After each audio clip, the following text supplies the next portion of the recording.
Hello my dear student, कैसे हैं आप सब। मैं बहुत अच्छी हूँ और उम्मीद करती हूँ आप सब भी बहुत अच्छे होंगे। मैं डॉक्टर आफरीन अंसारी, आपकी बायोलॉजी टीचर, वापस से हाजिर हूँ आपके लिए लेकर के केमिकल कोऑर्डिनेशन एंड इंटीग्रेशन का सेकंड लेक्चर। जी हाँ, इसका हमने फर्स्ट लेक्चर देख लिया है, आपने देखा है ना। चलो जी।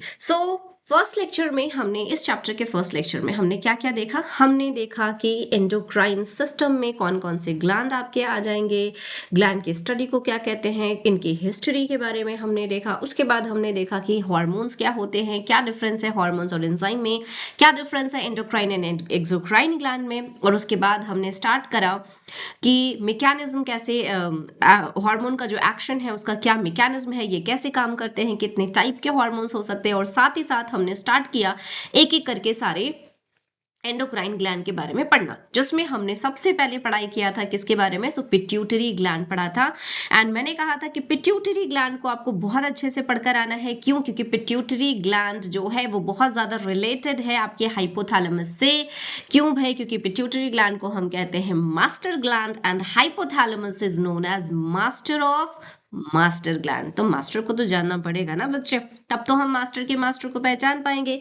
चलो जी, तो हमने आज स्टार्ट करना है क्या, हाइपोथैलेमस। जैसे अभी मैंने कहा कि इसको हम क्या कहते हैं, हाइपोथैलेमस को मास्टर ऑफ मास्टर ग्लैंड कहते हैं। क्यों कहते हैं मास्टर ऑफ मास्टर ग्लैंड? क्योंकि ये हमारे मास्टर को कंट्रोल कर रहा होता है।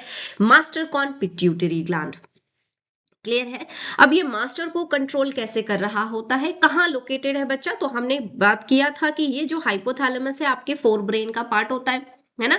एंड ये जो हाइपोथैलेमस है ये पिट्यूटरी ग्लैंड के हेल्प, पिट्यूटरी ग्लैंड से जुड़ा हुआ होगा इनफंडिबुलम के हेल्प से। ठीक है। सो हाइपोथैलेमस जो है वो कहाँ लोकेटेड है, चलो हम लोग पहले क्या करें, हम लोग बना लेते हैं हाइपोथैलेमस के बारे में पहले बना लेते हैं, है ना। इसका डायग्राम बनाते हैं भाई, हाइपोथैलेमस कहाँ है भाई साहब। ये हमने बनाया, यहाँ पर हमारे पास हो गया है हाइपोथैलेमस, ये हमने ले लिया, ये है हमारे पास हाइपोथैलेमस। बिना पिट्यूटरी के हाइपोथैलेमस को एक्सप्लेन नहीं कर पाऊंगी। ठीक है। यहाँ पर आ जाते हैं, हम लोग बना लेंगे, ये है हमारे पास पिट्यूटरी ग्लैंड। पिछली क्लास में भी बनाया था, आज फिर से बना लेते हैं। सर, पिट्यूटरी ग्लैंड जो है वो बहुत इंपॉर्टेंट ग्लैंड है, इससे बहुत सारे क्वेश्चन आते हैं बच्चा, ध्यान रखोगे। ठीक है। ये पिट्यूटरी ग्लैंड का एडिनो हाइपोफाइसिस यहाँ से यहाँ तक जो है, और ये आपका न्यूरो हाइपोफाइसिस हो गया, इतना हमें पता है ना। इतना हमें पता है। हम लोग आ जाते हैं अब सीधे हाइपोथैलेमस की बारी। हाइपोथैलेमस में क्या, हाइपोथैलेमस में जो है यहाँ पर आपको सेल्स मिलते हैं बच्चे, जिसको हम कहते हैं न्यूरो सिक्रीटरी सेल्स। क्या सेल्स का नाम है? न्यूरो सिक्रीटरी सेल्स का नाम है। ठीक है। हाइपोथैलेमस आपका ब्रेन का पार्ट है, यहाँ पर आपको न्यूरॉन्स देखने को मिलेंगे, तो इसमें जो सेल्स देखने को मिल रहे हैं उनके नाम क्या है? न्यूरो सिक्रीटरी सेल्स देखने को मिलते हैं। ये रहा न्यूरो सिक्रीटरी सेल्स। ठीक है। अब कुछ इस तरह से ये हमने बना लिया। अब यहाँ पर जो कुछ सेल्स हैं उनको इस तरह से मैं यहाँ से एक सेल बना रही हूँ, है ना। और इसको लेकर के आ जाते हैं हम लोग थोड़ा सा ऐसे नीचे की तरफ, आ जाओ, ये इस तरह से।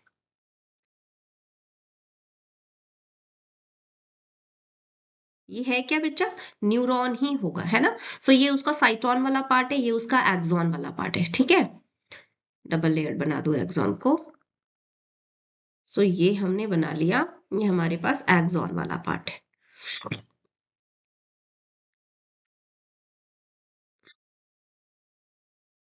ये इस तरह से। ठीक है। ये हो गया। उसी में से एक और ले लेते हैं हम लोग। ये हमारे पास एक और सेल ले लिया हमने।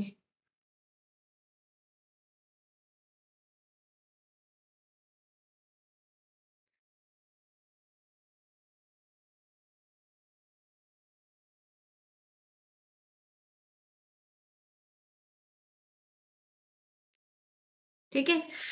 ये आपके सेल्स हो गए, ये उनका एक्सॉन वाला पार्ट हो गया। ठीक है। यहां पर आपको क्या मिलेगा देखने को? यहाँ पे कुछ इस तरह से ऐसे स्ट्रक्चर होंगे, है ना, ये टर्मिनल वाले पोजीशन पे।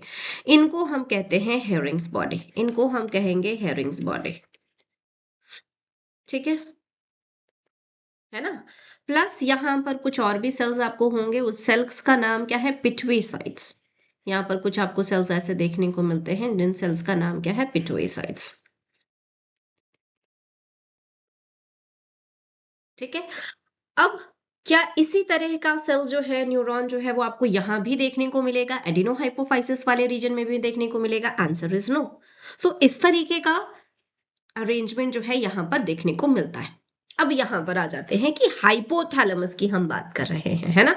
सो हाइपोथैलेमस के बारे में थोड़ा सा हम यहां पर देख लेते हैं कि ये जो हाइपोथैलेमस है बच्चा, ये दो तरह के हार्मोन को रिलीज करेंगे। ठीक है, हाइपोथैलेमस जो है ये दो तरीके के हार्मोन को रिलीज करते हैं, है ना। क्या क्या नाम हो जाएगा? सो एक हो जाएगा आपका हाइपोथैलेमस के थ्रू रिलीज किया जाने वाला हार्मोन को हम कहते हैं रिलीजिंग फैक्टर, रिलीजिंग फैक्टर, या फिर हम इसको रिलीजिंग हार्मोन के नाम से भी जानते हैं। और दूसरा जो हो जाएगा वो होगा आपका इनहिबिटरी फैक्टर। वो क्या हो जाएगा आपका बेटा? वो होगा इनहिबिटरी फैक्टर। ठीक है। सो रिलीजिंग फैक्टर हो गया, इनहिबिटरी फैक्टर हो गया। रिलीजिंग फैक्टर मतलब क्या? सो हाइपोथैलेमस जो है ये कंट्रोल कर रहा है पिट्यूटरी ग्लैंड को, है ना। सो कैसे कंट्रोल करेगा? हाइपोथैलेमस भी कुछ हार्मोन्स रिलीज करेंगे, ठीक है। और वो जब हार्मोन रिलीज होगा वो जाएगा कहां पर? आपके पिट्यूटरी ग्लैंड के पास जाएगा, और पिट्यूटरी ग्लैंड को ऑर्डर देगा कि हाई कमांड का ऑर्डर आया है, आपको ये रिलीज करना है, ठीक है। और फिर पिट्यूटरी ग्लैंड हाँ जी ये कह के और फिर क्या करेगा? जो भी उसका सिक्रीशन है जिसके लिए उसके पास इंफॉर्मेशन आया है, उस पर्टिकुलर हार्मोन का सिक्रीशन वो स्टार्ट कर देगा। आई बात समझ में? तो ये इस तरह से। अब यहां पर आते हैं कि ये जो हाइपोथैलेमस है पिट्यूटरी ग्लैंड को अगर कंट्रोल कर रहा है, तो जितने भी हार्मोन आपके पिट्यूटरी ग्लैंड से निकल रहे हैं उन सबके लिए स्टिमुलेटिंग हार्मोन या रिलीजिंग फैक्टर इनके पास प्रेजेंट होता है, स्टिमुलेट करेगा, है ना, स्टिमुलेट करेगा उनके सिंथेसिस को। सो स्टिमुलेटिंग फैक्टर हो जाएगा। क्या कभी ऐसी भी तो जरूरत पड़ेगी बॉडी में कि पिट्यूटरी ग्लैंड जो है वो उन उसको ऑर्डर मिल गया था हाइपोथैलेमस से, उसने सिक्रीशन स्टार्ट कर दिया, ठीक है। अब सिक्रीशन जब स्टार्ट कर दिया है, अब उसके बाद क्या उसको रोकने वाला भी तो कोई होना चाहिए, क्योंकि ब्लड में हो सकता है उसका अमाउंट लेवल जो है वो बढ़ जाए। उस केस में जो है हाइपोथैलेमस उसको क्या करेगा? इनहिबिट करना होगा, है ना। सो हाइपोथैलेमस रिलीज करेंगे क्या? स्टिमुलेटिंग फैक्टर जो होगा, जिसको रिलीजिंग फैक्टर के नाम से जानेंगे, और दूसरा हो जाएगा आपका स्टिमुलेटिंग फैक्टर। ठीक है। सो रिलीजिंग फैक्टर से हाँ यहां पर स्टिमुलेटरी, स्टिमुलेटिंग फैक्टर, ठीक है। अब यहां पर क्या क्या चीजें हैं आपको देखने को मिल रही हैं। हम्म सो जितने भी पिट्यूटरी ग्लैंड से हार्मोन निकलेंगे उन सबके लिए रिलीजिंग फैक्टर होगा बेटा, स्टिमुलेटिंग फैक्टर होगा। क्या सबके लिए इनहिबिटरी फैक्टर भी होता है? Answer is again no. भाई ऐसा क्यों? अगर सबके सिक्रीशन को स्टिमुलेट करने के लिए आपको हाइपोथैलेमस से इंफॉर्मेशन चाहिए, तो बंद करने के लिए भी तो इंफॉर्मेशन हाइपोथैलेमस देगा, देता है, ठीक है। लेकिन कुछ चीजों, कुछ हार्मोन के लिए hypothalamus directly inhibitory factor release कर देगा, जबकि कुछ हार्मोन्स जिनके सिक्रीशन को बंद करना है वो अलग मैकेनिज्म चलाते हैं, that is known as feedback mechanism. Feedback कहने का मतलब क्या? फीडबैक कहने का मतलब ऐसा बच्चे कि जैसे मैं आपको पढ़ा रही हूं और अगर आपको मेरा पढ़ाया हुआ पसंद आ जाए, है ना, सो आप मुझे कमेंट में या फीडबैक मेरा क्या दोगे कि हाँ मैम अच्छा पढ़ा रही हैं। अगर आपको मेरा पढ़ाया हुआ पसंद नहीं आ रहा है, समझ नहीं आ रहा है, तो आप मेरे लिए कैसा फीडबैक दोगे? नेगेटिव फीडबैक दोगे, ठीक है। सो यहाँ पर फीडबैक इसी तरह से काम करता है कि मान लेते हैं कि किसी एक पर्टिकुलर हार्मोन का सिक्रीशन हो गया है ब्लड में, लेट्स सपोज थायरॉक्सिन का सिक्रीशन हो गया है ब्लड में, एंड उसका लेवल जो है वो ब्लड में बढ़ गया है। अभी उसकी उतनी ज्यादा जरूरत नहीं है थायरॉक्सिन के सिक्रीशन को बंद करना है। सो थायरॉक्सिन खुद कहां प्रेजेंट है? ब्लड में प्रेजेंट है। और अगर ब्लड में लेवल ज्यादा है तो वो जो ब्लड है वो आपके हाइपोथैलेमस में भी पहुंचेगा, जिसमें कि थायरॉक्सिन ज्यादा प्रेजेंट होगा। सो हाइपोथैलेमस जो है उसको सेंस कर रहे होंगे, है ना। क्या करेंगे? वो उसको सेंस करेंगे कि हाइपोथैलेमस का सिक्रीशन जो है वो ज्यादा हो गया है, और फिर ये जो खुद थायरॉक्सिन क्या करेगा? अपने सिक्रीशंस को बंद करवाता है। आई बात समझ में? तो यहाँ पर जो है, जो प्रोडक्ट है, अगर वो ज्यादा हो जाए तो वही एक नेगेटिव फीडबैक डालेगा और उसके बाद उसका सिक्रीशन बंद हो जाता है। जबकि ये कुछ हमारे पास पिट्यूटरी ग्लैंड के ऐसे हार्मोन हैं जिनके लिए हाइपोथैलेमस को मजबूरन इनहिबिटरी फैक्टर रिलीज करना पड़ता है, क्योंकि वहां पर फीडबैक मैकेनिज्म नहीं काम कर रहा। सो इनहिबिटरी फैक्टर सबके लिए नहीं है, बट हाँ स्टिमुलेटिंग रिलीजिंग फैक्टर जो है वो पिट्यूटरी ग्लैंड के सारे हार्मोन्स के लिए आपको देखने को मिलेंगे। क्लियर हो गया? चलो जी, अब यहां पर आ जाते हैं कि रिलीजिंग फैक्टर क्या है। देखो, हम यहाँ पर हमने क्या पढ़ा था, हम देखते थे जब हमने पिट्यूटरी ग्लैंड स्टार्ट किया था तो हम वहां पर क्या करते थे बच्चा, ग्रोथ हार्मोन है ना, या ग्रोथ स्टिमुलेटिंग हार्मोन। सो पिट्यूटरी ग्लैंड के लिए हम बेसिकली टर्म यूज करते थे स्टिमुलेटिंग हार्मोन, उनके सिक्रीशंस के लिए TSH, thyroxine stimulating hormone, right. So वहां पर स्टिमुलेटिंग हार्मोन यूज करते थे। यहां पर हम क्या यूज करेंगे, यहां पर हम आरएच और आरएफ यूज करते हैं, या तो रिलीजिंग फैक्टर यूज करेंगे या तो रिलीजिंग हार्मोन यूज करेंगे। मतलब कि हम क्या कह सकते हैं यहां पर, क्या कहेंगे, so growth hormone releasing factor. ठीक है, क्या क्या हो जाएगा हमारे पास, हम क्या क्या लिख सकते हैं बेटा, तो हम लिख सकते हैं ग्रोथ हार्मोन रिलीजिंग फैक्टर। ठीक है, ग्रोथ हार्मोन रिलीजिंग फैक्टर एक हो जाएगा। इसके अलावा दूसरा क्या हो जाएगा, थायरोक्सिन के लिए था, है ना, थायराइड स्टिमुलेटिंग फैक्टर जो है। सो यहां पर थायराइड स्टिमुलेटिंग फैक्टर नहीं हो जाएगा, उसकी जगह पर क्या होगा, थायराइड रिलीजिंग फैक्टर। क्या हो जाएगा बेटा, थायराइड रिलीजिंग फैक्टर हो जाएगा, है ना। चलो, so next is thyroid releasing factor. ठीक है, तीसरा क्या हो जाएगा, तीसरा हमने क्या पढ़ा था, प्रोलैक्टिन पढ़ा था, तो यहां पर प्रोलैक्टिन रिलीजिंग फैक्टर हो जाएगा। ठीक है, तो सब में आपको इस तरह से आरएफ जो है ये लगा देना है ना। नेक्स्ट इसके अलावा क्या, जीएनएसएच पढ़ा था हम, यहाँ पर जीएनआरएच लिखेंगे, है ना, गोनाडोट्रोपिन रिलीजिंग हार्मोन या रिलीजिंग फैक्टर हो जाएगा। इसके अलावा हमारे पास क्या था, एड्रिनोकॉर्टिकॉइड्स जो होते हैं, ठीक है, उसके लिए हम क्या यूज करेंगे, ACTH-RF, एड्रेनोकॉर्टिकोट्रोपिक रिलीजिंग फैक्टर। ठीक है, सो ये हो गया रिलीजिंग फैक्टर, है ना। अब यहां पर आ जाता है कि इनहिबिटरी फैक्टर जो है वो किसका किसका यूज हो रहा है। देखो, हमने यहां पर इतना लिखा है, हमने यहां पर पोस्टेरियर वाले पार्ट के लिए नहीं लिखा। ठीक है, एक और आपको लिख देना है 6 नंबर पे, क्या है, MSH हम वहां रिलीज करते थे, तो हम यहां पर क्या लिखेंगे, MRH। ठीक है, सो हमने यहां पर देखो रिलीजिंग फैक्टर किसके किसके लिए लिखा बच्चा, एंटेरियर पार्ट के लिए और मिडिल वाले पार्ट के लिए लिखा है। पोस्टीरियर पार्ट से जो पिट्यूटरी ग्लैंड हार्मोन रिलीज करता था, that is ADH and oxytocin, उसके बारे में हमने रिलीजिंग फैक्टर नहीं लिखा, क्योंकि वो नहीं होगा, है ना। वो कैसी कहानी उसकी है वो हम लोग आगे जाकर के देखेंगे। इनहिबिटरी फैक्टर जो है वो हमें याद रखना है। सो इनहिबिटरी फैक्टर को हमें याद रखना है, मम्मा पापा सिबलिंग। ठीक है, मम्मा पापा सिबलिंग। सो M4, M4 melanocyte stimulating hormone, जो हमने पढ़ा था, melanocyte stimulating hormone pituitary gland से, है ना, पिट्यूटरी ग्लैंड के मिडिल पार्ट से जो निकल रहा था, सो उसके लिए इनहिबिटरी हार्मोन, इनहिबिटरी फैक्टर होगा, दैट इज MIH हुआ। P4 यहां देखो क्या है, प्रोलैक्टिन। सो यहां पर क्या होगा, प्रोलैक्टिन इनहिबिटरी फैक्टर। ठीक, और एस से क्या हो जाएगा, एस से हमने पढ़ा था एस से हमने पढ़ा था बच्चा ग्रोथ हार्मोन, दैट इज सोमैटोट्रोपिन। ठीक है ना, so growth hormone inhibitory factor, या क्या लिखेंगे, STH इनहिबिटरी फैक्टर, है ना। ये इस तरह से हम लोग लिख सकते हैं। सो आई बात समझ में कि क्या क्या रिलीजिंग फैक्टर होगा और क्या क्या इनहिबिटरी फैक्टर होगा। अब यहां पर बात करते हैं कि भाई जो पार्स नर्वोसा से जो हार्मोन निकलते थे उसके बारे में हमने कुछ भी मेंशन क्यों नहीं किया है।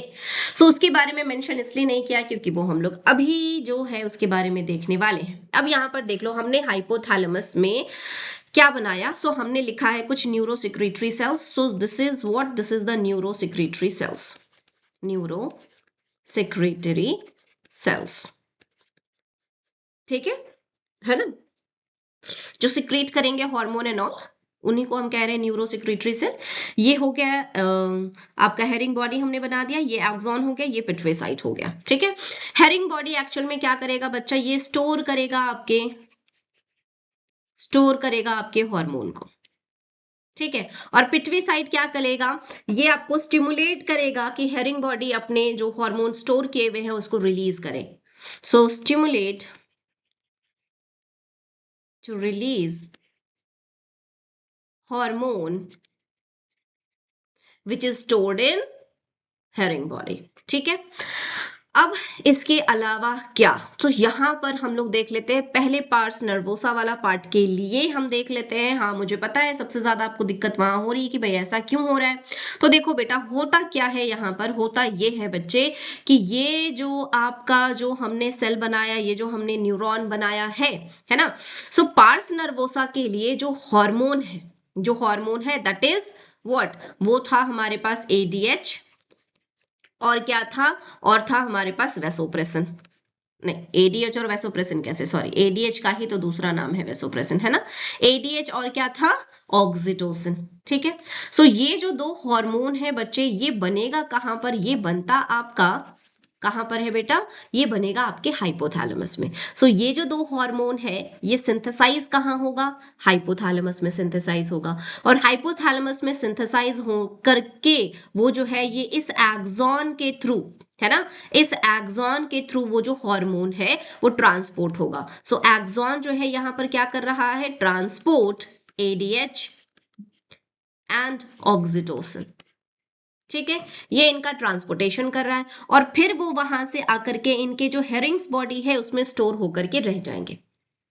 ठीक है, और उसके बाद जब ऐसा सिग्नल आएगा कि बॉडी में एडीएच की डेफिशिएंसी है, ऑक्सीटोसिन की जरूरत है, तब पिट्यूटरी साइट जो है वो स्टिमुलेट करेगा हेरिंग बॉडी को, और हेरिंग बॉडी से जो क्या होगा, आपके हार्मोन जो है वो रिलीज होकर के कहाँ आ जाएंगे, पिट्यूटरी ग्लैंड में फिर आ जाएगा। सो पिट्यूटरी ग्लैंड में क्या आ जाएगा आपका, एडीएच एंड ऑक्सीटोसिन, और फिर उसके बाद पिट्यूटरी ग्लैंड से वो एडीएच और ऑक्सीटोसिन कैसे जाएगा बच्चा, पोस्टीरियर पार्ट से। सो जो ब्लड आते हैं, ब्लड के साथ ब्लड कैपिलरी होगा, है ना, और ये उस ब्लड कैपिलरी में, लेट सपोज यहां से ब्लड आया, ये ब्लड वेसल है ना, और उसके बाद ये ब्लड कैपिलरी, और फिर ये इधर जो है वो वेन में कन्वर्ट हो गया।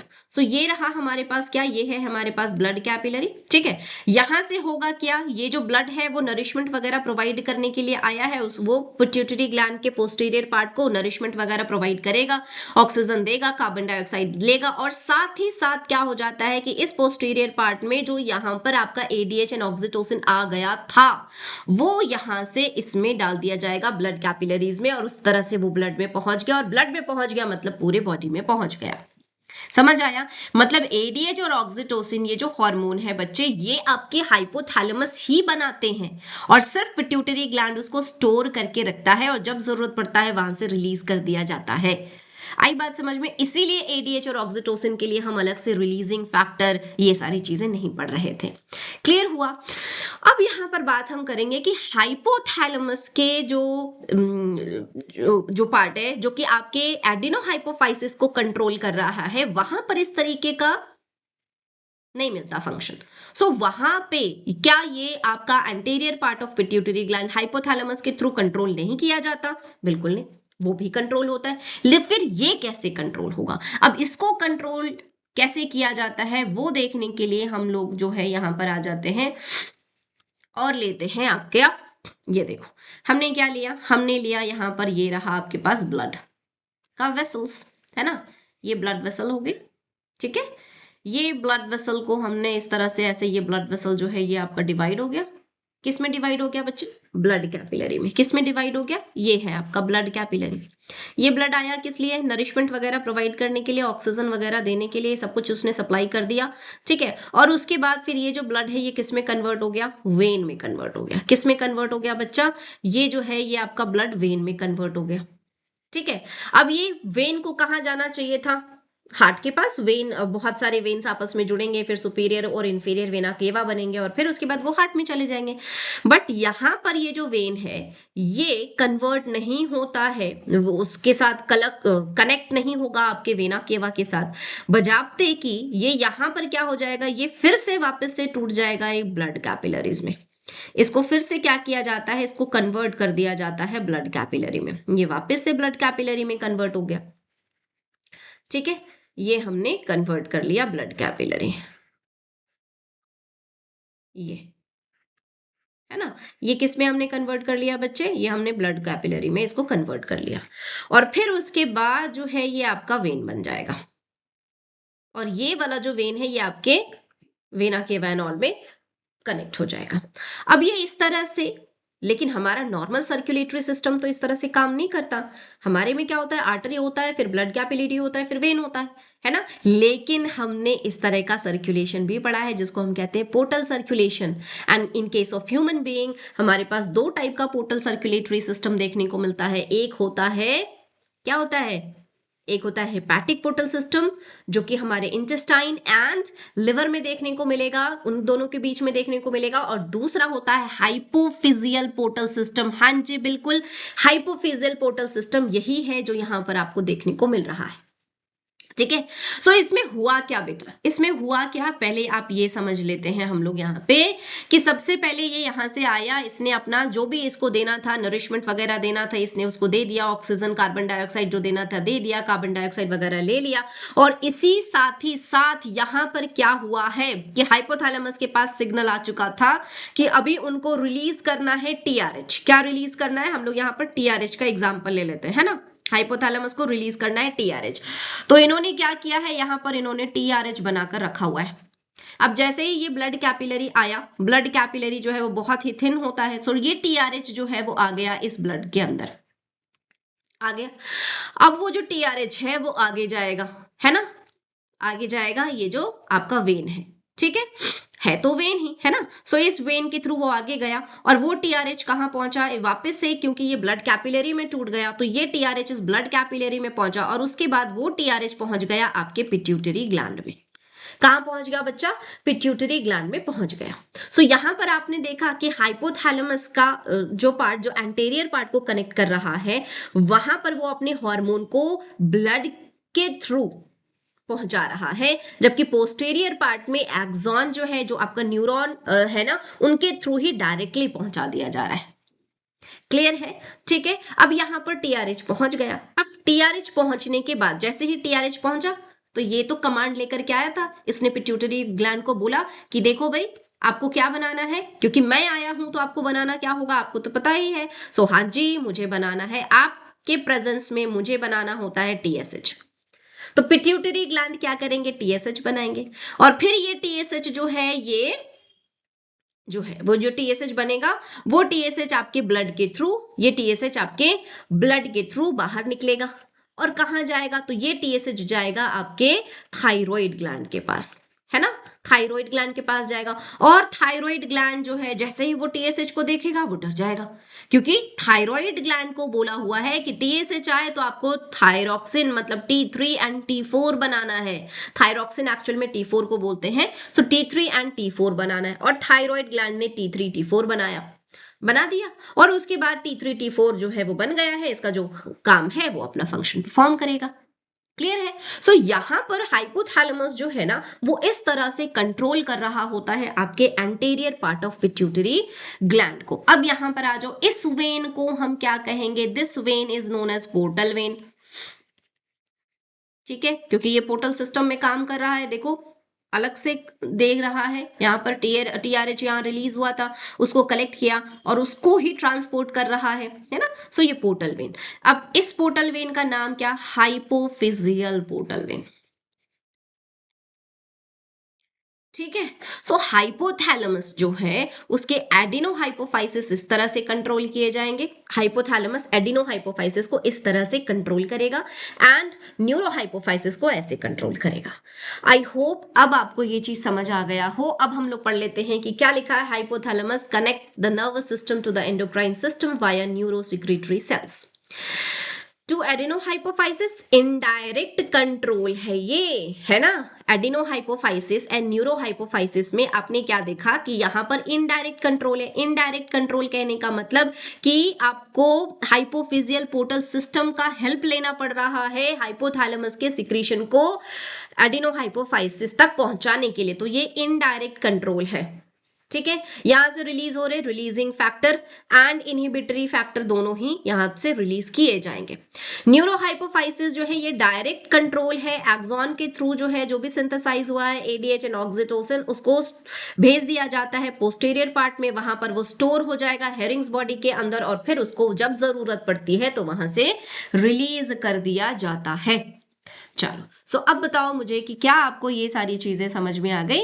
सो हाइपोथैलेमस के पास जो हार्मोन्स होंगे वो दो टाइप के होंगे, एक हो जाएगा आपका रिलीजिंग फैक्टर, दूसरा हो जाएगा आपका इनहिबिटरी फैक्टर। रिलीजिंग फैक्टर जो है बच्चा वो एडिनोहाइपोफाइसिस के सारे हार्मोन्स के लिए हो जाते हैं, जबकि इनहिबिटरी फैक्टर जो है वो मम्मी पापा एंड सिबलिंग इनके लिए होता है ना। समझ में आ गया। चलो जी, सो अब हम लोग जो है ये हम लोगों ने देखा। अब इसके बाद हमें क्या देखना है, पीनियल ग्लैंड। अब हमें क्या देखना है बच्चा, पीनियल ग्लैंड। तो सबसे पहले आ जाते हैं कि ये जो पीनियल ग्लैंड है ये कहाँ है। तो जब हमने स्ट्रक्चर बनाया था लास्ट क्लास में, आपको याद है हमने पूरा ह्यूमन का बॉडी बनाया था, फिर हमने हाइपोथैलेमस बनाया था और फिर वहां पर हमने हाइपोथैलेमस के साइड में एक ब्लैक कलर का डॉट बनाया था, दैट इज नोन एज क्या, वो है आपका पीनियल ग्लैंड। तो पीनियल ग्लैंड कहाँ प्रेजेंट होगा, इसका लोकेशन है एपीथैलेमस में। एपीथैलेमस जो है ये आपके फोर ब्रेन का पार्ट होता है बच्चा, ठीक है। हाइपोथैलेमस, एपीथैलेमस एंड थैलेमस, है ना। सो एपीथैलेमस जो है वो डायनकेफेलॉन का रूफ वाला पार्ट है, उसी में आपको पीनियल ग्लैंड प्रेजेंट होंगे। इनके जो हार्मोन रिलीज किए जाते हैं उस हार्मोन का नाम क्या है, मेलाटोनिन हार्मोन है। ये बढ़ता है रात के टाइम में और घटेगा रोशनी में। रेगुलेशन फंक्शन क्या है इसका, ये रेगुलेट करेगा 24 आवर्स साइकिल या स्लीप वेक साइकिल भी इसको हम कहते हैं, diurnal cycle, circadian rhythm, biological clock, ये सारी चीजों का ये मेन रोल प्ले करता है। कैसे करेगा, तो करने को सबसे पहले नॉर्मली यहां पर हम बात करते हैं कि क्या हो रहा है। तो लेट्स सपोज कि सन सेट, जैसे ही सनसेट हुआ है ना, मेलाटोनिन का सिक्रीशन जो है, मेलाटोनिन का सिक्रीशन जो है वो क्या हो जाएगा, डिक्रीज होना शुरू होगा।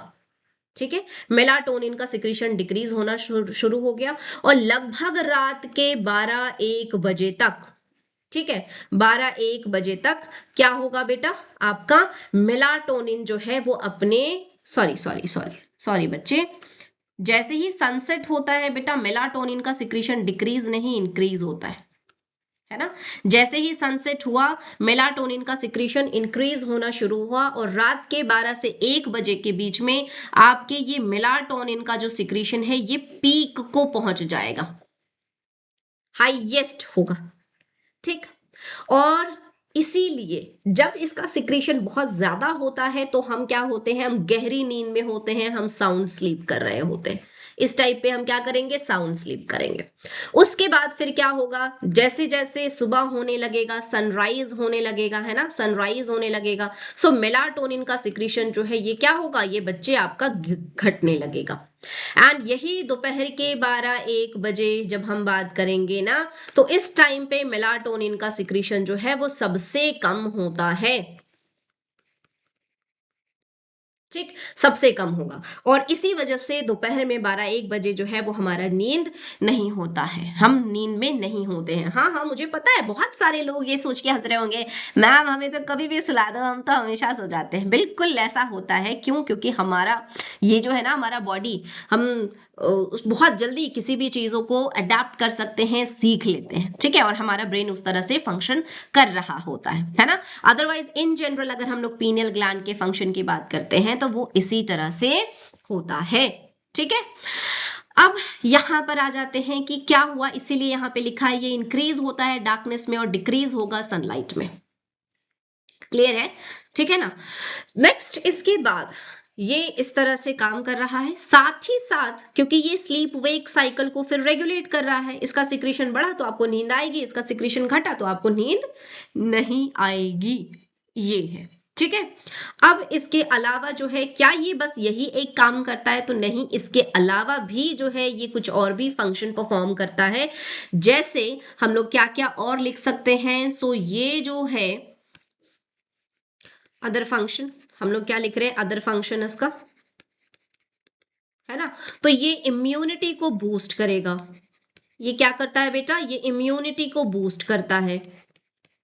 ठीक है, ये क्या करेगा, प्यूबर्टी को डिले करेगा, प्यूबर्टी को ये डिले करता है। ठीक है, ये हमारी बॉडी के टेम्परेचर को भी रेगुलेट करेगा, इन्फ्लुएंस करेगा हमारे बॉडी के टेम्परेचर को, इन्फ्लुएंस आवर बॉडी टेम्परेचर। ठीक है, इसके अलावा जो है और क्या कर रहा होता है, सो अगर आपकी बॉडी में मेलाटोनिन का सिक्रीशन ज्यादा है ना, मेलाटोनिन का सिक्रीशन ज्यादा है तो प्यूबर्टी लेट से अचीव होगा। और अगर आपकी बॉडी में मेलाटोनिन का सिक्रीशन कम है तो प्यूबर्टी जल्दी आ जाती है।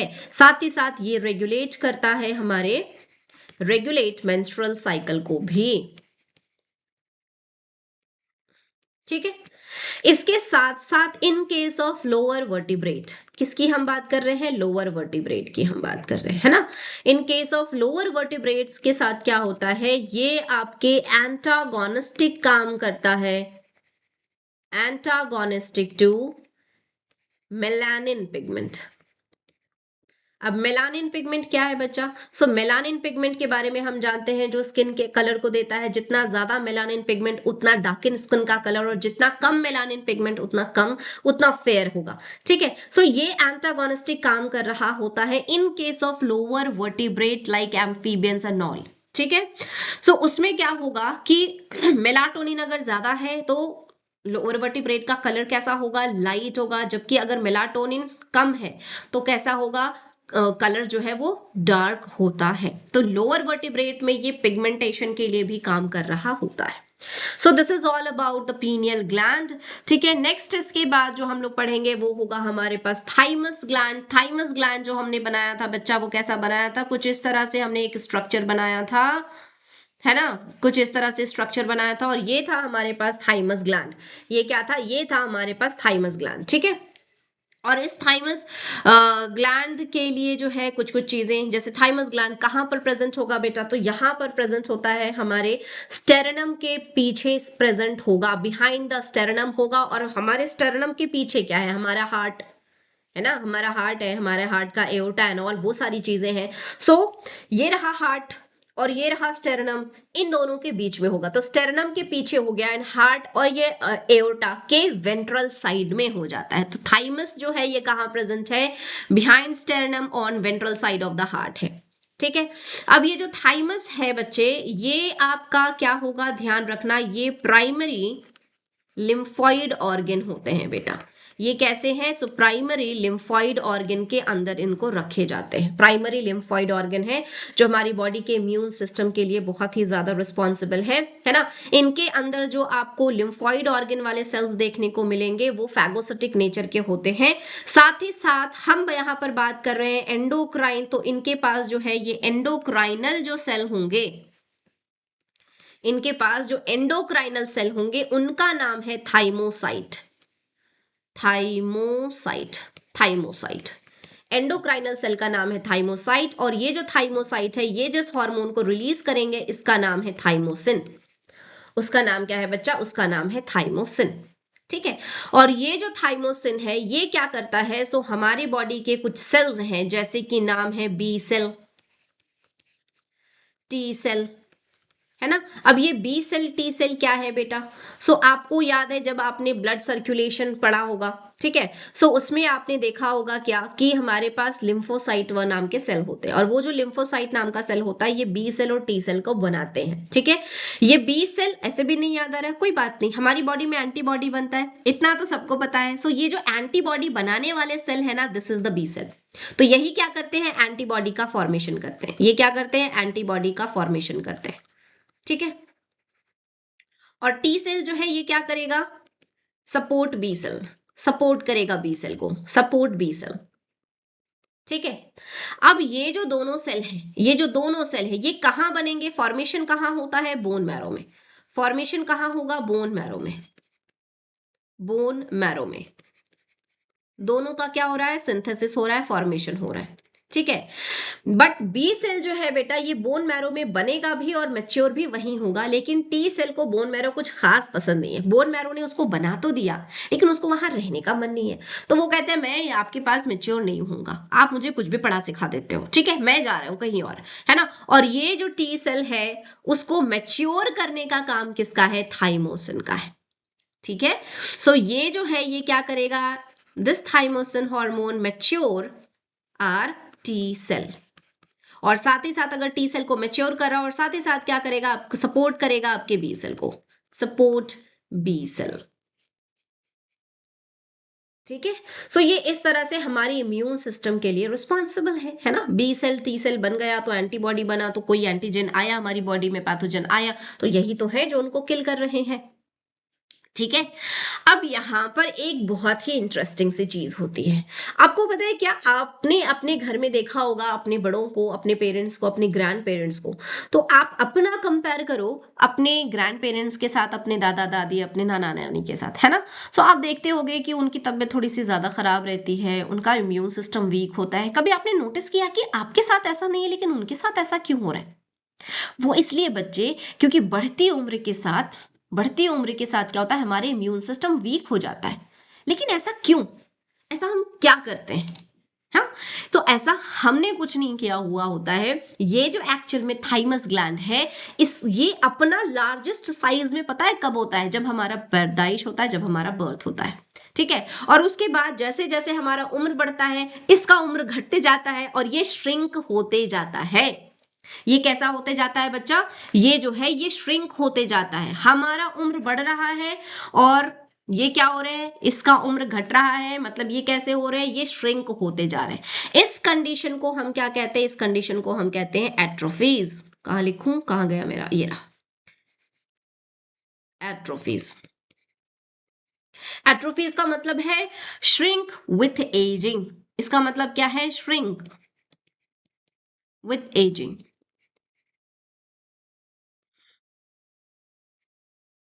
ठीक है।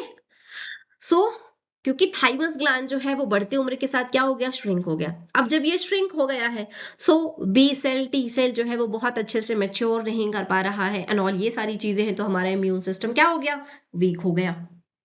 आई बात समझ में। सो फंक्शन क्या है, maturation of T lymphocyte and production of antibodies degenerate with age, clear है। So this is all about the thymus gland. Next इसके बाद हम लोग आ जाते हैं थायराइड ग्लैंड के बारे में देख लेते हैं। थायराइड ग्लैंड जो है बच्चा बहुत ही ज्यादा इंपॉर्टेंट है, इससे बहुत सारे क्वेश्चंस आते हैं, थोड़ा सा इसमें दिमाग लगाने वाली चीजें हैं तो आपको ध्यान से समझना है। थायराइड ग्लैंड तो सबसे पहले ये समझना है कि this is the largest endocrine gland. ये क्या है, लार्जेस्ट एंडोक्राइन ग्लैंड है। हमने इसका शेप बनाया था, याद है, एच शेप, बटरफ्लाई शेप। तो ये देखो यहाँ पर हमें बटरफ्लाई शेप का आपको थाइमस ग्लैंड देखने को मिल रहा है। वैसे ये शेप नहीं है, एक्चुअल में बटरफ्लाई दे दिया गया है, बट इसका शेप कैसा होता है, सो इसका शेप कैसा होता है, बटरफ्लाई जैसा होता है, ठीक है। सो लार्जेस्ट एंडोक्राइन ग्लैंड है, कहां पर प्रेजेंट होगा, सो ये वेंट्रल साइड, ये जो ट्रेकिया है उसके वेंट्रल साइड में देखने को मिलेगा आपके नेक रीजन में, ठीक है। साइज कितना होता है, 5 सेंटीमीटर। वेट कितना होता है, लगभग 25 ग्राम जो है इसका वेट हो जाता है ना।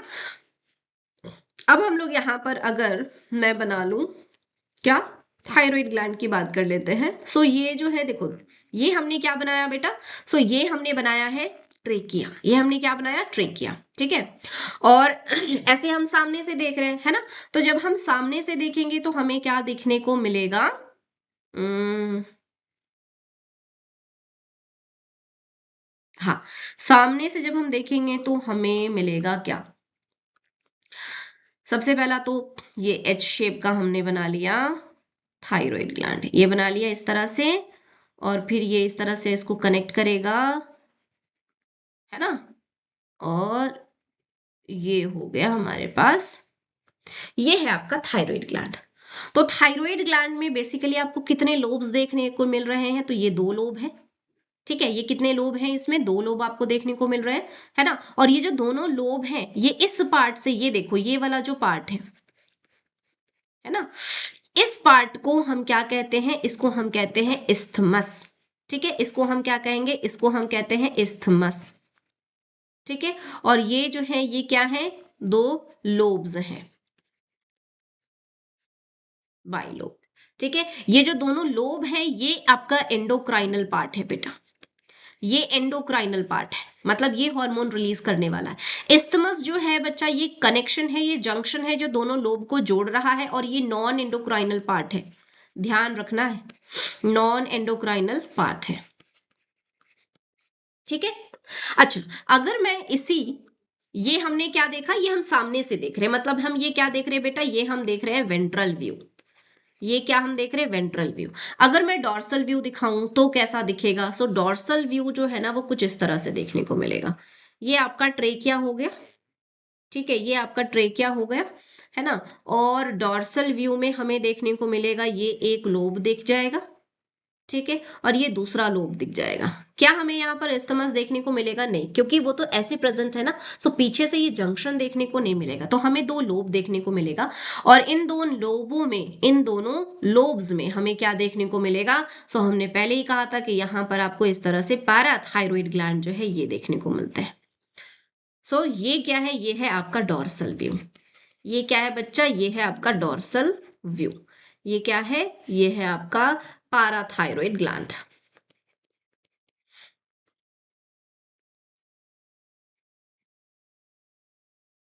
ठीक है, चलो जी, तो अब हम लोग कर लेते हैं इसकी पढ़ाई कि ये थायराइड ग्लैंड जो है ये बहुत इंपॉर्टेंट है, लार्जेस्ट एंडोक्राइन ग्लैंड है। एंडोक्राइनल के दो पार्ट है, दो लोब्स हैं, उनको कनेक्ट हम करेंगे एस्थमस जंक्शन से, है ना। अब यहाँ पर हमने करना क्या है, इस वाले पार्ट को ऐसे कट करना है, सो इसको हमने ऐसे कट किया, कट करेंगे, और कट करने के बाद हम लोग इसका क्रॉस सेक्शन जो है वो लेंगे और उसको देखेंगे। सो जब हमने इसके क्रॉस सेक्शन को देखना है तो हम क्या, हमें क्या दिखता है, कुछ इस तरह से हमने इसका क्रॉस सेक्शन लिया, ठीक है, ये लिया। सो ये क्या है बेटा, ये बाहर का कवरिंग है जिसको हम फाइब्रस कैप्सूल कहेंगे। ठीक है, चलो तो पहले हम लोग ना स्ट्रक्चर बना लेते हैं कैसा क्या दिखेगा। और ये अंदर जो है ये आपके फॉलिकल्स देखने को मिल रहा है, this is the one follicle, या जो आपको दूसरे फॉलिकल हैं, इधर आपको तीसरे फॉलिकल हैं। ठीक है, ये फॉलिकल्स में आपको देखने को मिलेगा सेल।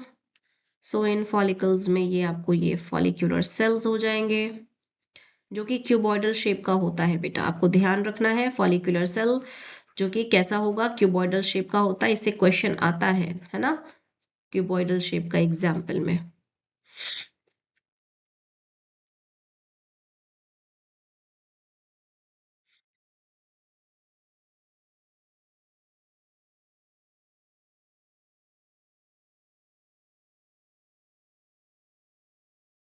ये हमने बना लिया, ठीक है।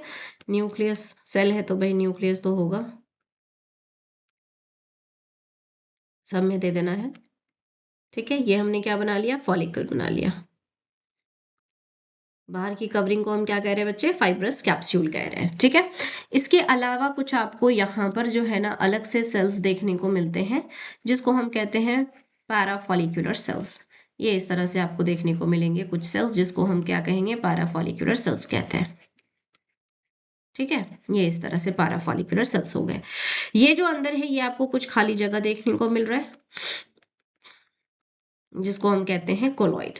What is this, this is called colloid. ठीक है, अब चलो हम लोग यहाँ पर लेबलिंग कर लेते हैं, आ जाते हैं हम लोग लेबलिंग करेंगे। सो ये क्या है बच्चा, ये है आपका फाइब्रस कैप्सूल, फाइब्रस कैप्सूल। ठीक, ये क्या है, ये है आपका पाराफॉलिक्यूलर सेल, पाराफॉलिक्यूलर सेल। ठीक, ये क्या है आपका, ये है आपका फॉलिकल, फॉलिकल्स, और इस फॉलिकल्स के अंदर फॉलिक्यूलर सेल, इनका नाम क्या है, फॉलिक्यूलर सेल। आपको याद रखना है फॉलिक्यूलर सेल क्यूबॉइडल शेप का है। ये जो पूरा खाली जगह है, दिस इज द मैट्रिक्स, जिसको कि हम स्ट्रोमा कहेंगे। और ये अंदर में जो कुछ भरे हुए हैं फॉलिकल्स के अंदर, इसको हम कहते हैं कोलॉइड।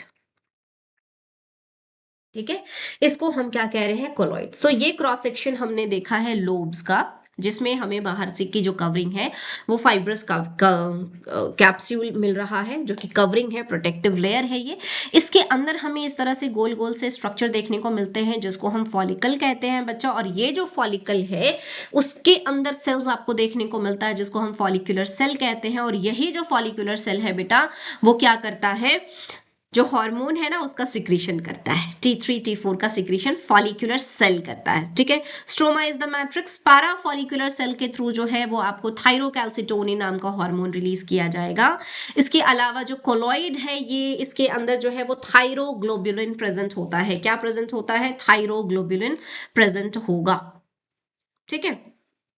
हो गया इतना। सो ये क्या है, कैसे काम कर रहा है, यहाँ पर देखो वही सारी चीजें लिखी हैं। स्ट्रोमा में लूज कनेक्टिव टिश्यू है, फाइब्रस जो है वो प्रोटेक्टिव है, फॉलिकल्स जो है उसके अंदर आपको एक्टिनर सेल्स देखने को मिलेंगे, प्लस फॉलिकुलर सेल्स देखने को मिल रहे होते हैं, ठीक है, जो कि आपका क्या करेगा, किसका फॉर्मेशन करेगा बच्चे? थायरोक्सिन हार्मोन का, है ना। नेक्स्ट आते हैं, पैराफॉलिकुलर सेल जो है ये स्ट्रोमा में प्रेजेंट होगा जो कि सिक्रीट करेगा थायरोकैल्सिटोनिन। अब हम लोग यहाँ पर आ जाते हैं कि इसके थ्रू फॉलिकुलर जो सेल्स हैं उसके थ्रू जो हार्मोन रिलीज किए जाते हैं बेटा वो कौन कौन से हैं, तो वो होता है आपका T3 एंड T4। क्या नाम है हार्मोन्स का? T3 and T4। T3 का मतलब ट्राई आयोडोथायरोनिन, ट्राई मतलब तीन, इसमें क्या होगा, T3 में 3 आयोडीन आपको देखने को मिलते हैं, इसीलिए इसका नाम पड़ा है ट्राई आयोडोथायरोनिन, ठीक है। जबकि T4 का नाम क्या है? टेट्रा आयोडोथायरोनिन, जिसमें कि 4 आयोडीन प्रेजेंट होता है एंड T4 को ही हम थायरोक्सिन कहते हैं, ठीक है, थायरोक्सिन हम कहते हैं, है ना। अब यहां पर आ जाओ, हाँ ठीक है। अब यहाँ पर क्या चीजें हैं देखो, जो T3 है बेटा ये आपकी बॉडी में कितना रिलीज होता है, तो 10 to 20% पूरा जो थायराइड ग्लैंड के सिक्रीशंस हैं उनमें से 10 to 20% ही T3 रिलीज होता है, बाकी T4 जो है वो 80 to 90% रिलीज होता है, ठीक है। हमने हमेशा थायराइड ग्लैंड के सिक्रीशन का नाम क्या पढ़ा? थायरोक्सिन, है ना। सो यहाँ पर थायरोक्सिन हम T4 को कह रहे हैं, मतलब अगर मैं ये कहूँ कि ये T3 और T4 में कौन ऐसा हार्मोन है जो कि एक्चुअल में थायराइड ग्लैंड का फंक्शन परफॉर्म करेगा, सो आपका आंसर होगा T4 थायरोक्सिन, क्योंकि उसी को हम कह रहे हैं, है ना।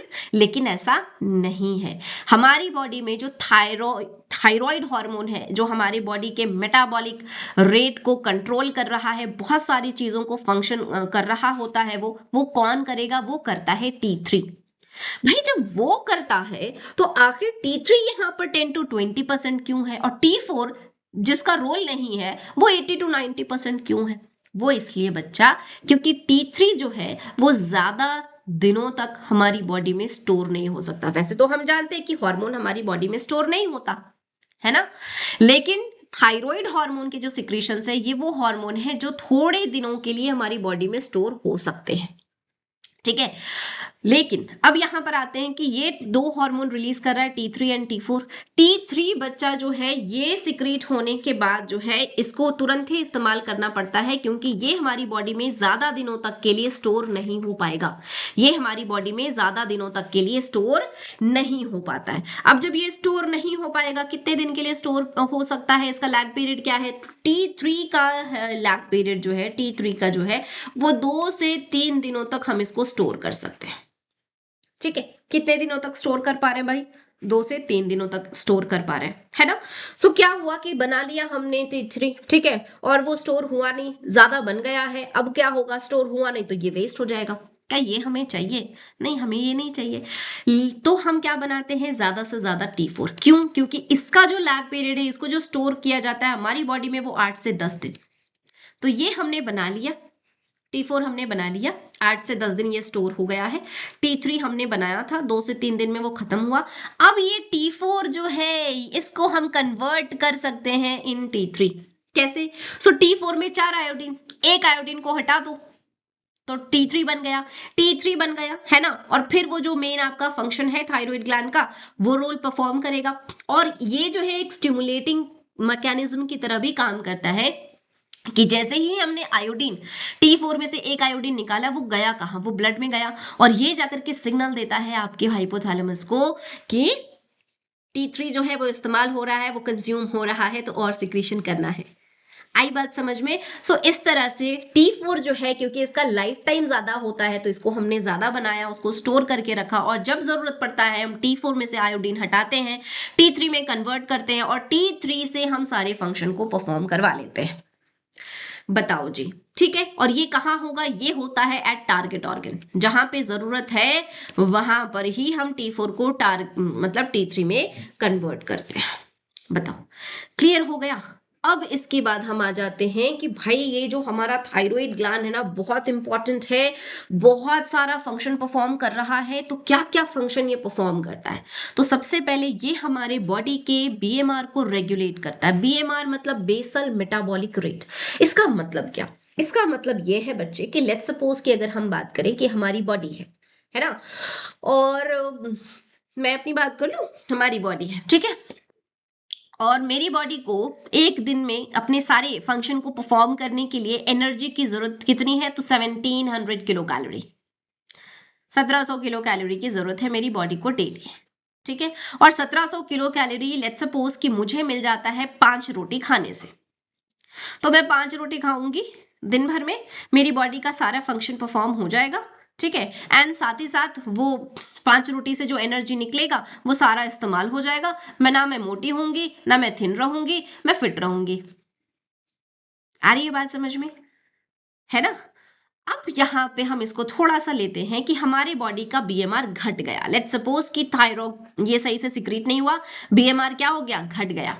ये रेगुलेट वही करता है। अगर मतलब कि थायराइड ग्लैंड के सिक्रीशन T3 का सिक्रीशन जो है वो कम हो गया, T3 T4 का, सो बीएमआर हमारा क्या हो जाएगा? घट जाएगा। और अगर इसको बढ़ा दे तो बीएमआर क्या हो जाएगा? बढ़ जाएगा। तो मान लेते हैं कि ये घट गया तो अब क्या होगा कि हम खा उतना ही रहे, 5 ही रोटी खा रहे हैं, क्योंकि मुझे पता था कि 5 रोटी से 1700 किलो कैलोरी मिल जाता है। अब होगा क्या पता है? मेरी बॉडी उस 5 रोटी में से 3 रोटी को से एनर्जी निकालेगी और उस एनर्जी को हमारी बॉडी को प्रोवाइड कर देगी, और बाकी 2 रोटी से जो एनर्जी निकलती है उसको एनर्जी में कन्वर्ट नहीं करेगी, उसको स्टोर कर दिया। अब स्टोर हो गया तो मोटे हो गए, लेकिन मेरी बॉडी को चाहिए तो था 1700 किलो कैलोरी, वो तो मिला नहीं, क्योंकि 3 रोटी से उतना मिलता नहीं है। सो मेरा बॉडी हमेशा कैसा होगा? लेथार्जिक फील करेगा, हमेशा थका थका फील करेगा। ठीक है, सो ये होने लगता है। आई बात समझ में? सो मेटाबॉलिक रेट जो है इस तरह से काम कर रहा होता है और थायराइड ग्लैंड उसको रेगुलेट कर रहा होता है। ठीक है, साथ ही साथ जो है ये क्या करेगा? हमारे सेल्यूलर रेस्पिरेशन को इंक्रीज करता है। सेल्यूलर रेस्पिरेशन को इंक्रीज करेगा मतलब सेल में माइटोकॉन्ड्रिया के नंबर को बढ़ाएगा, एटीपी का प्रोडक्शन करता है। ये कैलोरीजेनिक हार्मोन होता है, इफेक्ट होता है इसका, क्योंकि हीट जनरेशन, बॉडी के टेम्परेचर को रेगुलेट करेगा।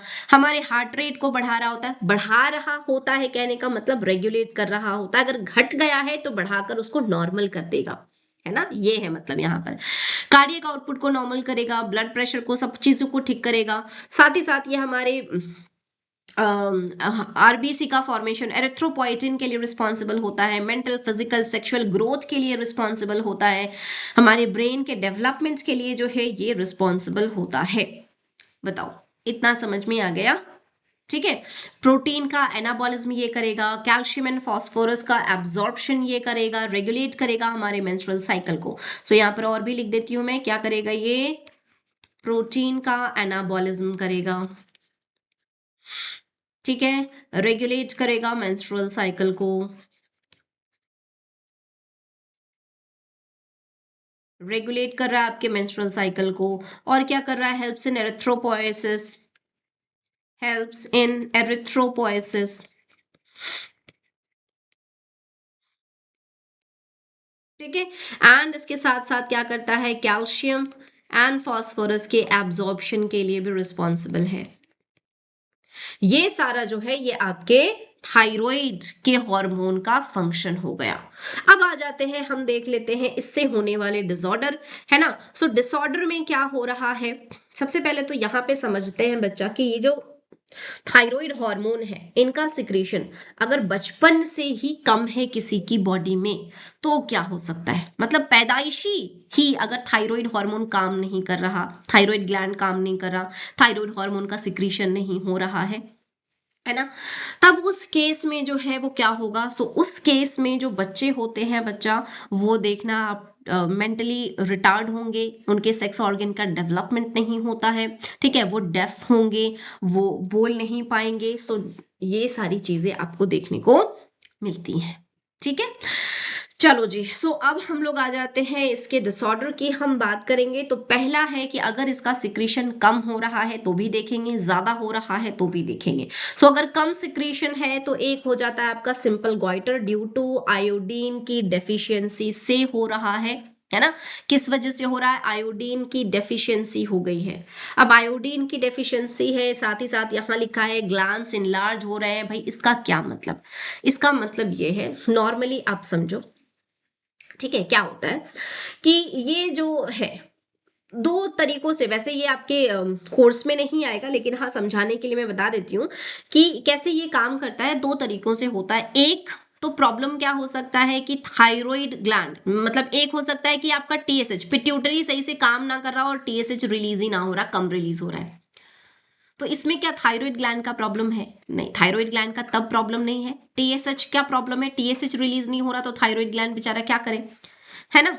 ठीक है। और एक बार क्या होता है कि टीएसएच सही है, टीएसएच सही है, लेकिन आपका थायराइड ग्लैंड जो है वो टीएसएच को रिसीव नहीं कर पा रहा है। थायराइड ग्लैंड में जो रिसेप्टर है वो काम नहीं कर रहे हैं, है ना। तो यहां पर क्या प्रॉब्लम है? थायराइड ग्लैंड का प्रॉब्लम है, उसके रिसेप्टर का प्रॉब्लम है। और एक केस क्या हो सकता है? दूसरा केस आपको ये हो सकता है कि थायराइड ग्लैंड के अंदर दिक्कत है कि उसके जो फॉलिकुलर सेल्स हैं वो काम ना कर रहे हो, वो सही से T3 T4 का सिक्रीशन नहीं कर रहे हो। ठीक। अब ये मैं क्यों समझा रही, ये इसलिए समझा रही हूं कि लेट्स सपोज क्या हुआ, अब यहाँ पर थायराइड हार्मोन, इसके लिए आयोडीन की जरूरत होती है। 3 आयोडीन T3 में, 4 आयोडीन T4 में, तो मतलब आयोडीन तो चाहिए। अगर ब्लड में आयोडीन की डेफिशिएंसी है, हमारा थायराइड ग्लैंड बिल्कुल सही से काम कर रहा है लेकिन ब्लड में क्या है? आयोडीन की डेफिशिएंसी है। अगर ब्लड में आयोडीन की डेफिशिएंसी है ना, तो थायराइड ग्लैंड सही होने के बावजूद भी क्या वो T3 और T4 को बना पाएगा? क्योंकि आयोडीन तो है नहीं, तो नहीं बना पाएगा। आई बात समझ में? इस केस में क्या होगा, मान लेते हैं कि आपकी बॉडी में थायराइड हार्मोन की जरूरत है और वो नहीं बन रहा है। हाइपोथैलेमस ने टीआरएच रिलीज किया, वहां से टीएसएच रिलीज करेगा पिट्यूटरी ग्लैंड, पिट्यूटरी ग्लैंड से टीएसएच जब रिलीज हुआ वो पहुंचा हमारे थायराइड ग्लैंड के पास, और थायराइड ग्लैंड को बनाना था T3 and T4। Thyroid gland ढूंढ रहा है कहाँ है आयोडीन, किधर आया आयोडीन, ठीक है, आयोडीन दे दो तो फिर मैं उसके बाद क्या करूं, T3 और T4 को बना दूं। लेकिन थायराइड ग्लैंड को आयोडीन मिल ही नहीं रहा। अब क्या करे बेचारा थायराइड ग्लैंड, थक के परेशान होके बैठा है ना। और उसके बाद टीएसएच को आ गया गुस्सा कि मैं इसको बोल रहा हूं कि T3 और T4 को बनाओ, ये बनाता क्यों नहीं है, और टीएसएच और रिलीज होते जा रहा है, टीएसएच और रिलीज होते जा रहा है, ठीक है। और थायराइड हार्मोन बेचारा करे क्या, उसके पास जबान तो है नहीं, बोल पा ही नहीं रहा कि भाई आयोडीन नहीं है, मेरा T3 में T4 तो बना दूं लेकिन आयोडीन तो दो, है ना। अब उसके बाद टीएसएच जो है ये क्या करता है, टीएसएच का एक और रोल हमने पढ़ा था, ये फॉलिकुलर सेल थायराइड ग्लैंड के डेवलपमेंट के लिए भी रिस्पॉन्सिबल है। जब टीएसएच को ये समझ आया, ये समझ में आता है कि लगता है ना कि ये थायराइड ग्लैंड के जो सेल्स हैं, जो फॉलिकुलर सेल्स हैं, ये काम नहीं कर रहे, इसीलिए T3 T4 नहीं बन रहा है ना, मेरे इतने सिक्रीशन के बावजूद भी। तब टीएसएच जो है ये क्या करेगा, फॉलिकुलर सेल्स को बढ़ाना शुरू करेगा। और जब फॉलिकुलर सेल्स बढ़ेंगे बेटा, ये देखो यहाँ पर फॉलिकुलर सेल्स, अगर फॉलिकुलर सेल्स बढ़ जाएंगे, ये रहा यहाँ पर, कहाँ है, ये देखो, ये सारे फॉलिकुलर सेल्स, अगर इनका काउंट बढ़ेगा तो फॉलिकल का साइज बढ़ेगा, और अगर फॉलिकल का साइज बढ़ेगा तो थायराइड ग्लैंड का साइज बढ़ेगा। आई बात समझ में? और इस तरह से हमारा ये जो थायराइड ग्लैंड है वो प्रोट्रूड कर जाता है, ठीक है। ये होता है आपके सिंपल ग्वाइटर में, जिसमें आयोडीन की डेफिशिएंसी है तो ग्लैंड इनलार्ज कर गया है। क्लियर हुआ? चलो जी, नेक्स्ट इसके बाद आ जाते हैं क्रेटिनिज्म। तो क्रेटिनिज्म जो है वो बचपन में आपको देखने को मिल रहा है, तो हाइट भी स्टंटेड ग्रोथ हो जाएगा, लो आईक्यू आपको देखने को मिलता है बच्चे के अंदर, है ना। गोनाड्स का डेवलपमेंट नहीं होगा, बीएमआर बहुत कम होगा, बॉडी का टेम्परेचर कम रहेगा, ठंडी बिल्कुल भी बर्दाश्त नहीं होती है इससे, है ना, ठीक है। हार्ट रेट हमेशा कम रहेगा, कार्डियक आउटपुट हमेशा कम रहेगा, और ऐसे बच्चे जो है वो डेफ होते हैं, म्यूटिज्म होते हैं, बेली जो है उनका पॉट की तरह ऐसे प्रोट्रूडिंग होता है, जो चेस्ट है उनका वो पिजन चेस्ट की तरह हो जाता है। सो ये आपके सिम्टम हैं किसके, क्रेटिनिज्म के, ठीक है। इसके अलावा एक और डिजीज है बच्चा जो अडल्ट में, ये तो क्रेटिनिज्म बचपन में होता है, बच्चों में होता है, अडल्ट में क्या हो रहा है आपका, हाइपोसिक्रीशन हो गया है थायराइड हार्मोन के। तो उस केस को हम क्या कहते हैं, अडल्ट में जब होगा, है ना, एक डिजीज है उसको हम कहते हैं मिक्सोडेमा, मिक्सोडेमा, या इसको हम क्या कहते हैं, गर्ल्स डिजीज, गर्ल्स नहीं गर्ल्स, ठीक है, गर्ल्स डिजीज। ये अडल्ट में होगा, किस में होगा, इन अडल्टहुड में होता है ना। इसमें क्या होगा, इसमें क्या होगा, अब देखो जब अडल्टहुड में हो रहा है तो क्या हमारा हमारा जो आईक्यू होना था वो तो हो चुका डेवलपमेंट, है ना, तो लो आईक्यू नहीं होगा, हाइट जितना बढ़ना था वो बढ़ चुका, गोनाड्स का डेवलपमेंट होना था वो हो गया, ठीक है, मैं अब गूंगी नहीं बहरी नहीं, तो ये अब नहीं हो सकता। सो मिक्सोडेमा में अगर अडल्ट में हाइपो मतलब सिक्रीशन इसका कम हो जाए तो क्या होता है, अलर्टनेस कम हो जाएगा, कॉन्शियसनेस कम हो जाएगा, so lack alertness, lack alertness, BMR कम होगा आपका, कोल्ड इंटॉलरेंस आपको देखने को मिलेगा, हार्ट रेट कम हो सकता है, कार्डियक आउटपुट देखने को मिलेगा, फेस जो है ना ये थोड़ा सा पफी सा हो जाएगा, मेरा अभी भी दिख रहा है आई नो, ठीक है, लेकिन मुझे ये डिजीज नहीं, ये मोटापा है बेटा, है ना, तो फेस क्या हो जाएगा, पफी सा फेस हो जाएगा, हाथ वगैरह सब जो है थोड़े से चबी चबी से आपको देखने को मिलेंगे। सो ये आपको मिक्सोडेमा में होता है। नेक्स्ट हम आ जाते हैं, अब हाइपो सिक्रीशन देख लिया हमने, अब हम देख लेते हैं हाइपर सिक्रीशन, जब इसका सिक्रीशन ज्यादा हो जाता है तब क्या हो जाएगा, सर जस्ट अपोजिट ले लो, इसका सिक्रेशन बहुत ज्यादा हो रहा है, मतलब आपने 5 रोटी खाने से आपको 1700 कैलोरी मिल रहा था, आपने क्या किया, आप 7 रोटी खा रहे हो, और तब तो 2 रोटी जो है वो स्टोर होना चाहिए था बॉडी में, लेकिन ये क्या करेगा, सबको तोड़ देगा, सबसे एनर्जी निकाल लेगा और सब एनर्जी को इस्तेमाल कर लेगा, मतलब आप हाइपर एक्टिव फील करोगे, आप ऐसा लगोगे आप आसमान में हो, है ना, मतलब बहुत एनर्जाइज फील करोगे, वह हेलुसिनेशन वाला आसमान में नहीं, आप एनर्जाइज फील करोगे, ठीक है। इसमें क्या होगा, सारा एनर्जी जो है वो स्टोर तो कुछ हो ही नहीं रहा है ना, वो क्या हो रहा है, सब इस्तेमाल हो जा रहा है, सो आपका ये जो फेस वगैरह है सब ऐसा ऐसा थोड़ा सा अंदर अंदर की तरफ दब जाएगा, तो ये जब दब जाएगा ना तो ये जो आईज बॉल, आई के जो बॉल है ना वो प्रोट्रूड कर जाएंगे, तो प्रोट्रूडिंग आई बॉल आपको देखने को मिलेगा, बीएमआर बहुत बढ़ गया है, वेट लॉस हो जाएगा, ऑब्वियस है, हार्ट हीट जो है इंटॉलरेंस, अब इसमें गर्मी बर्दाश्त नहीं होगी, तो ये होता है आपके हाइपर सिक्रीशन में। यहां पर इसको हम ग्रेव्स डिजीज, एक्सोप्थेल्मिक गॉइटर को हम क्या कहते हैं, ग्रेव्स डिजीज भी कहते हैं, या फिर हम इसको क्या कहते हैं, कैंसर ऑफ थायराइड ग्लैंड भी कहते हैं, ठीक है। सो ये तो हो गया आपके हाइपर सिक्रीशन की बात हमने कर ली। एक डिजीज है दैट इज नोन एज हैशिमोटोस थायरोइडाइटिस, जो कि एक ऑटो इम्यून डिसऑर्डर है बच्चा, ये कैसा डिजीज है, ऑटो इम्यून डिसऑर्डर है, ठीक है, एंड ये हाइपोथायरॉयडिज्म, ये जो ऑटो इम्यून डिसऑर्डर है ये हाइपोथायरॉयडिज्म में होगा, है ना।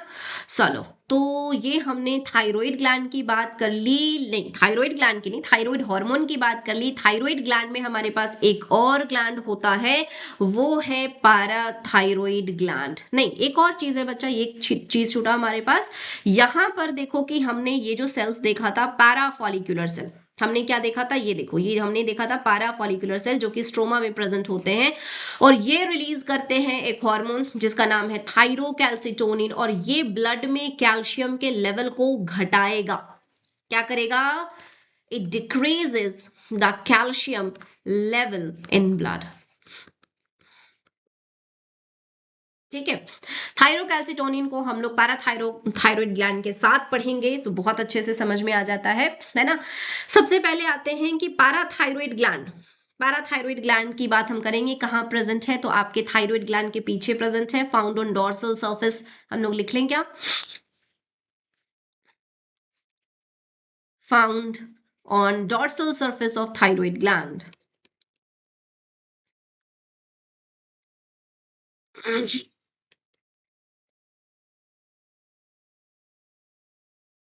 थायराइड ग्लैंड, ठीक है। कितने होंगे, काउंट में कितने होते हैं, 4 होते हैं, ठीक है। कैसे हैं भाई, एंडोडर्मल इन ओरिजिन, ओरिजिन क्या होगा, एंडोडर्मल इन ओरिजिन होगा, एंडोडर्मल इन ओरिजिन होंगे ये, ठीक है। इनके जो हार्मोन्स प्रोड्यूसिंग सेल्स हैं उनको वो क्या हो जाएंगे, तो हार्मोन हार्मोन प्रोड्यूसिंग सेल्स को हम क्या कहते हैं, चीफ सेल्स, क्या है ये, हार्मोन प्रोड्यूसिंग सेल्स हैं, हार्मोन प्रोड्यूसिंग सेल्स हैं, ठीक है।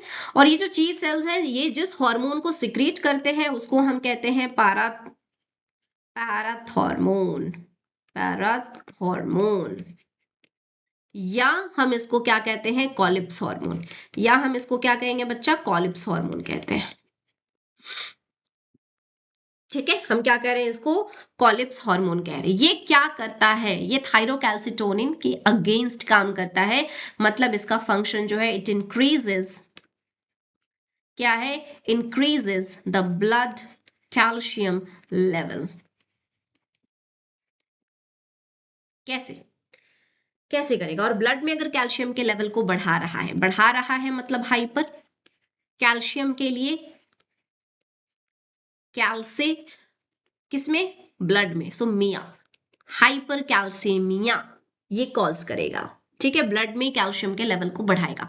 अब अगर हमें ब्लड में कैल्शियम के लेवल को बढ़ाना है तो सोचो जरा हमें क्या करना पड़ेगा, खाना पड़ेगा खूब सारा। मान ले हम खा नहीं रहे, मान लेते हैं कि हमने ऐसा कोई डाइट अभी फिलहाल नहीं लिया हुआ है जिसमें कैल्शियम बहुत है और फिर भी ब्लड में कैल्शियम के लेवल को बढ़ाना है।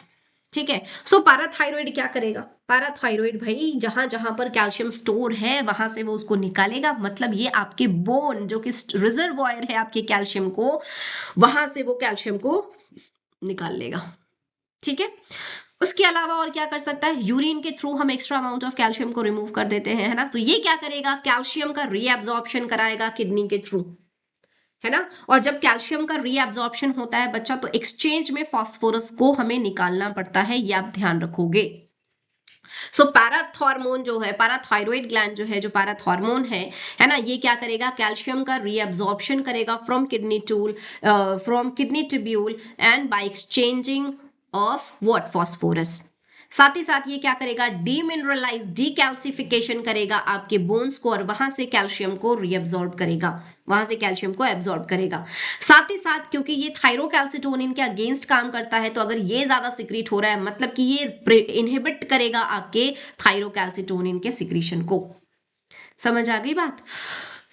कैसे कैसे काम करेगा भाई, तो सबसे पहले ये क्या कर सकता है, डीमिनरलाइजेशन, डीमिनरलाइजेशन ऑफ बोन ये करेगा, increase reabsorption, increase reabsorption of what, calcium from kidney tubule, from kidney tubule। ठीक है, साथ ही में क्या करेगा, इन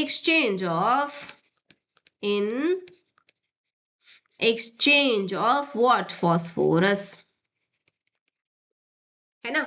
और ये कैसे काम कर रहा है, antagonistic, antagonistic to what, antagonistic to thyrocalcitonin, thyrocalcitonin मतलब ये उसके अपोजिट काम कर रहा है। आई बात समझ में। थायरोकैल्सिटोनिन कैसे काम करता है, ब्लड में ग्लूकोज के, सॉरी ग्लूकोज कह रही हूँ, ब्लड में कैल्शियम के लेवल को घटाएगा। घटाएगा कैसे, तो ब्लड में जो एक्स्ट्रा अमाउंट ऑफ कैल्शियम है उसको किडनी ट्यूब्यूल को दे देगा कि भाई इसको निकाल दो। एक ये कर सकता है। दूसरा क्या कर सकता है, वो किसको और करेगा, वो उठाएगा ब्लड में से कैल्शियम को और बोन में जाकर के भर देगा, है ना। तो ये कर सकता है। समझ आई बात। तो ये एक दूसरे के अपोजिट काम करते हैं। मतलब अगर ये पूछा जाए कि हमारी बॉडी में कैल्शियम को रेगुलेट कौन कर रहा है, पैराथायरॉइड प्लस थायरोकैल्सिटोनिन दोनों मिलकर के हमारी बॉडी में कैल्शियम को रेगुलेट करेंगे। ठीक है ना। बोलो। हम लोग यहां पर कहीं लिख लें क्या, लिख लेते हैं इंपॉर्टेंट करके इस तरह से, पीटीएच, पीटीएच मतलब पैराथॉर्मोन, इसके लिए हम टर्म यूज करते हैं बेटा पीटीएच। ठीक है, एंड थायरोकैल्सिटोनिन, थायरोकैल्सिटोनिन के लिए टीसीटी, थायरोकैल्सिटोनिन। ठीक है, ये दोनों मिलकर के क्या करेंगे, कैल्शियम के होम्योस्टासिस को मेंटेन करेंगे, होम्योस्टासिस, होम्योस्टासिस इन बॉडी। ठीक है, क्यों भाई, कैल्शियम कोई के लिए इधर दो दो एकदम ग्लैंड लगे हैं, दो दो हार्मोन सिक्रीट हो रहे हैं, एक दूसरे के अपोजिट काम कर रहे हैं। मान लेते हैं कि कैल्शियम की कमी हो गई तो क्या क्या होगा, या कैल्शियम का ऐसा फंक्शन क्या है हमारी बॉडी में। फंक्शन ऑफ कैल्शियम अगर हम देख लेंगे, कैल्शियम की बात कर रहे हैं ना, कैल्शियम का फंक्शन क्या है। तो आप जब हम लोग पढ़ रहे थे लोकोमोशन एंड मूवमेंट, तो हमने जब मसल्स के कंट्रैक्शन रिलैक्सेशन की बात करी थी, तो वहां पर हमें कैल्शियम चाहिए था, याद है। मतलब कि मसल्स का कंट्रैक्शन एंड रिलैक्सेशन बिना कैल्शियम के नहीं होगा। ठीक, प्लस बोन, टीथ, इनका फॉर्मेशन बिना कैल्शियम के नहीं होगा, इनका फॉर्मेशन बिना कैल्शियम के नहीं होगा। साथ ही साथ जब हम एक न्यूरॉन से दूसरे न्यूरॉन में मैसेज ट्रांसफर कर रहे थे, सो जो तुम्हारा सिनेप्स से पहले जो मेम्ब्रेन की परमिएबिलिटी बदल रही थी, है ना, जो न्यूरोट्रांसमीटर प्री सिनेप्टिक मेम्ब्रेन से बाहर निकल रहा था, उससे जस्ट पहले क्या होता था, कैल्शियम का फ्यूजन होता था। कैल्शियम आपके एक्स्ट्रा सेल्यूलर फ्लूइड से अंदर जा रहा था, एक्सॉन टर्मिनल तक जा रहा था, अंदर घुस रहा था। तो वहां पर भी आपके लिए जरूरी है, सो नर्व इम्पल्स कंडक्शन के लिए भी आपको जरूरी है कैल्शियम का, नर्व इम्पल्स कंडक्शन के लिए भी कैल्शियम चाहिए, है ना। समझ आई बात। सो अगर कैल्शियम नहीं होगा तो ये सारी चीजें नहीं होंगी। इमेजिन करो कि बिना बोन के आप कैसे हो, जेली जैसे, बिना टीथ के आप खाओगे कैसे, है ना। सो चाहिए भाई, कैल्शियम तो अपन को चाहिए, है ना। ठीक है, मान लेते हैं कि इसकी कमी हो गई तो क्या हो गया, हाइपोसिक्रीशन है, हाइपोसिक्रीशन है तो क्या हो गया, किसका, हाइपोसिक्रीशन ऑफ कैल्शियम नहीं, हाइपोसिक्रीशन ऑफ पैराथॉर्मोन। सो ये क्या करता है, कैल्शियम के लेवल को ब्लड में घटा बढ़ाता है। अगर इसका सिक्रीशन कम हो गया, सो कैल्शियम जो है ये ब्लड में क्या हो जाएगा, कम हो जाएगा, है ना। सो कैल्शियम का लेवल अगर ब्लड में कम हो गया, मतलब कैल्शियम जो है ये आपके बोन वगैरह में खूब सारा भर जा रहा है, ये सारी चीजें होगा, ठीक है ना। कैल्शियम आपके बोन में, टीथ में, इन सारी चीजों में बहुत अच्छे से प्रेजेंट है, मसल का कॉन्ट्रैक्शन, नर्व इंपल्स, ये सारी चीजें होंगी। लेकिन अगर मैं इसी के जगह पर हाइपर सिक्रीशन ले लूं, क्या ले लूं, हाइपर सिक्रीशन,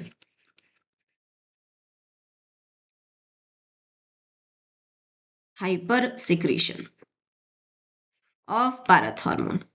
सो क्या होगा, ये क्या कर रहा था, ब्लड में कैल्शियम के लेवल को बढ़ा रहा था, और इसका सिक्रीशन एबनॉर्मली बहुत ज्यादा हो गया, बहुत ज्यादा हो गया, तो बोन आपका जो है वो पूरी तरह से खोखला हो जाएगा, क्योंकि ये सारा बोन को डिमिनरलाइज कर देगा और वहां से इस्तेमाल कर लेगा, है ना। सो इस केस में क्या हो जाएगा, बोन्स में छेद हो जाते हैं बच्चा, इसको हम कहेंगे ऑस्टियोपोरोसिस, ऑस्टियोपोरोसिस। इसमें क्या हो जाएगा, सॉफ्ट हो जाएगा, पोरस बोन हो जाएगा, सॉफ्ट एंड पोरस बोन, ठीक है। आई बात समझ में, है ना। एंड कई बार क्या होता है कि वो जो पोर्स भरे हुए हैं, पोर्स हो चुके हैं, उसके अंदर आपके फाइब्रस टिश्यू एक्यूमुलेट हो जाते हैं, ठीक है। उसके अंदर क्या हो जाएगा, फाइब्रस टिश्यू जो है ये एक्यूमुलेट हो सकता है। क्लियर हो गया, ठीक है।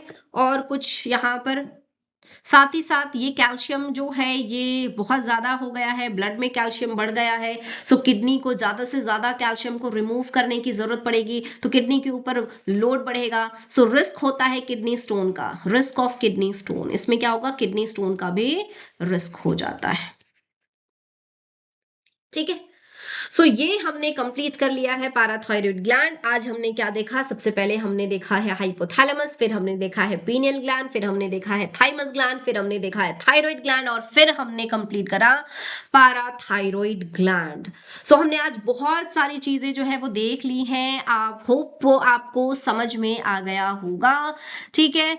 चलो जी, तो आज के लिए हम लोग इतना ही रखते हैं, नेक्स्ट क्लास में हम लोग स्टार्ट करेंगे पैनक्रियाज, और फिर हम देखेंगे adrenal gland and so on, ठीक है। तब तक के लिए थैंक यू सो मच।